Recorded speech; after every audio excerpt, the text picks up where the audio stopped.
Welcome back, YouTubers, to my channel of an everyday life of an Aspie.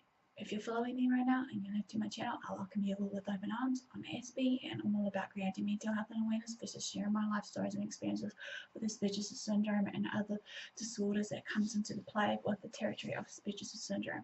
I also share some tips and advice along the way with these mental health and awareness series of the videos if you've been following me, versus basically also I share some forms of encouragement to uplift you all with your personal struggles or whatever everyday struggles it may be. Classic examples are relationship breakdown, depression, basically you just want to give up life and you seem like there's nothing coming out of your way of things. So without further ado, guys, at this point of time I'm taking a break from my Beauty from Ashes beauty series of those video inspirational messages that I was hoping to bring clarity and understanding, but I just want to bring out some more of the mental health and awareness, hopefully, topics right now before I run out of time, hopefully through this year, and hopefully we'll continue some of this again next year, as well as some other topics that I will hopefully address, which will be pretty much just the beauty from Ashes topics versus just your introductory, to your anatomy and physiology of the human anatomy and physiology, mind you, as well as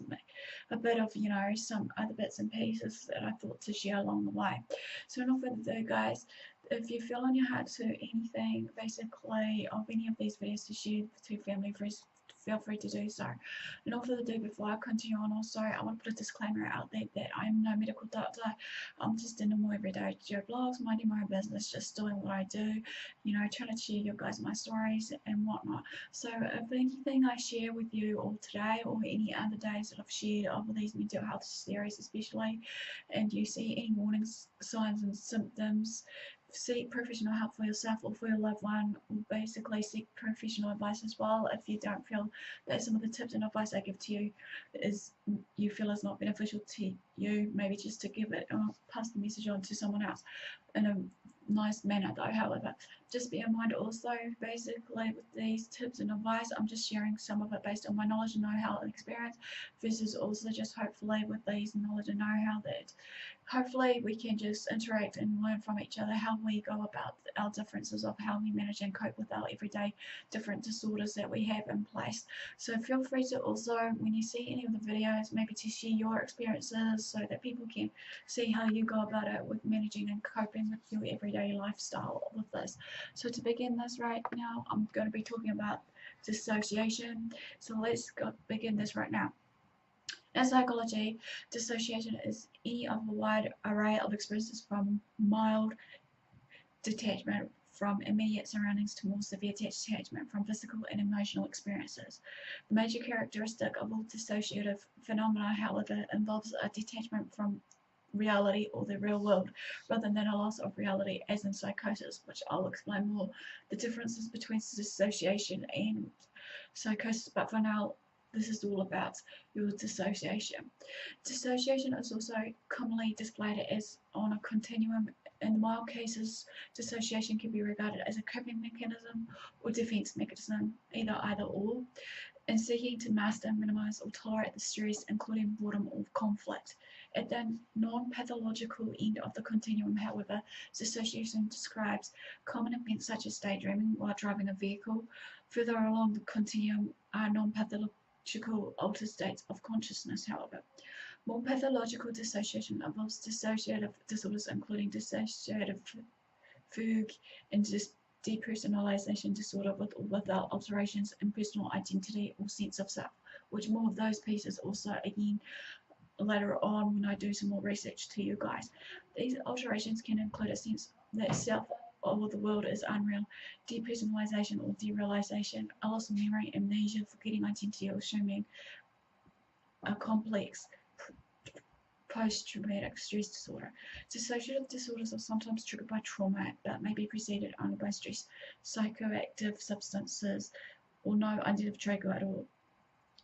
Basically, the ICD-10 classifies confusion disorder as a dissociative disorder. Basically, the Diagnostic and Statistic Manual of Mental Disorders groups, however, all dissociative disorders into a single category, basically like many other things. So let's break it down to use a bit more of what I'm sharing here. What is dissociation and the definition and symptoms and causes. So first question was, what is dissociation?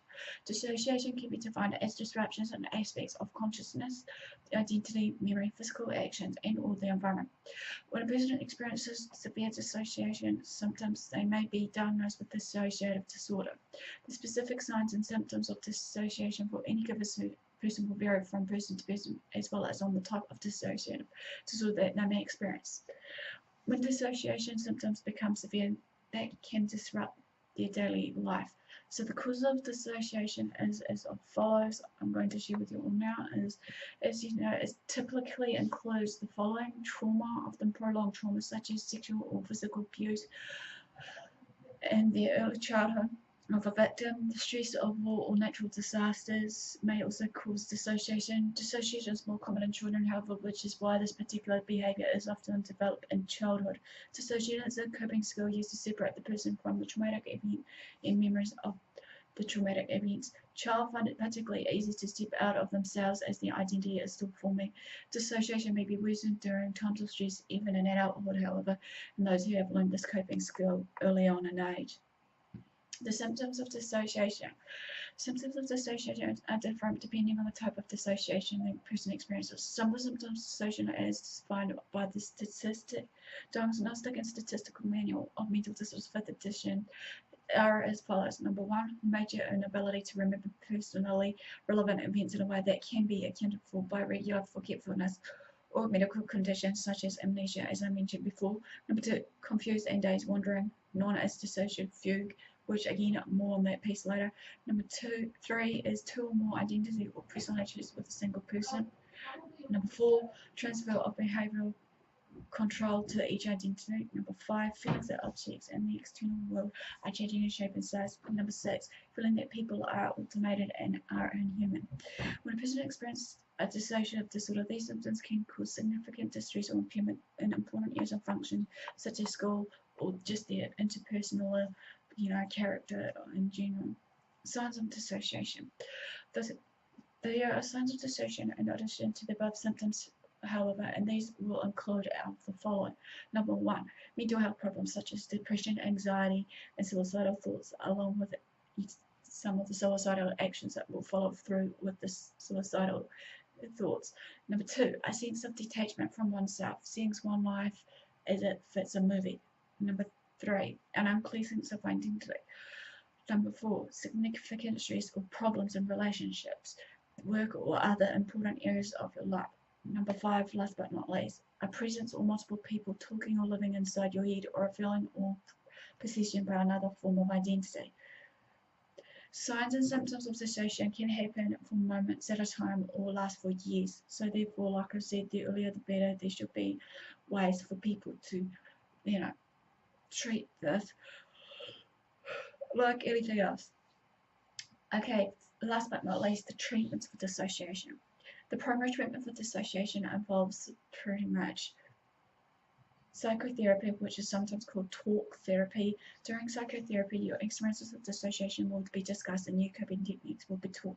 Most new coping mechanisms are taught or shown and have been learned and has been effective or are effective for the initial trauma that caused by the start of the dissociation symptoms, more likely to be discussed in an attempt to deal with it and move past it. And so your cognitive behavioural therapy, as well as basically some other therapies that's put in place. There are no food and drug administration approved medications for dissociation, but doctors may likely or will prescribe medications to help deal with some of the dissociation symptoms. Medications that may be prescribed are your antioxidants, which are your anti-anxiety medication. Number 2 is your antidepressants. Number 3, antipsychotics. And number 4, your anticonvulsants. Basically, you've got to be in mind, despite all these, how much doses you're taking, treat with care when it's coming in the form of medication of these kind of drugs, because you never know, it could be doing more damage than good, so to speak. So, it's always a case to know what's best for you and the right amount of doses and all that.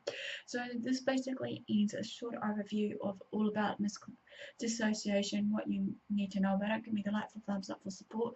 Comment below, as I said before earlier in the piece, to share about what you guys struggle with in this particular one, if you do suffer from this, and maybe how you cope from day to day, so that we can open up this for discussion, so that people can be aware that this is real and it does exist. Feel free to follow me on YouTube or Facebook, AspieAnswersAll. Feel free to subscribe to my channel if you haven't done so already. Feel free to just basically share these videos around to family and friends. Until next time, do what you love what you do. Aspie signing out. Thanks for watching, and I'll see you later.